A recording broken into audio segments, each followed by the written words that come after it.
As obras do viaduto Curitiba-Pinhais seguem avançando na região do Rio Atuba e já apresentam importante evolução estrutural. Atualmente, os trabalhos se concentram na execução da superestrutura do viaduto, com diversos conjuntos de pilares, travessas e apoios já concluídos ao longo do eixo principal da futura ligação entre Curitiba e Pinhais.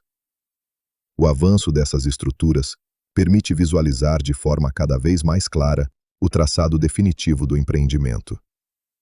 Paralelamente, permanecem em andamento serviços de fundação nos segmentos ainda não concluídos, incluindo a execução de estacas, blocos estruturais e demais elementos de suporte necessários para a continuidade da obra.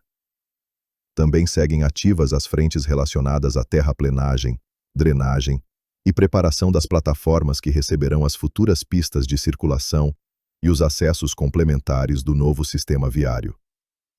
Os trabalhos prosseguem com a manutenção das alterações temporárias de tráfego implantadas para garantir a segurança das operações e dos usuários da via.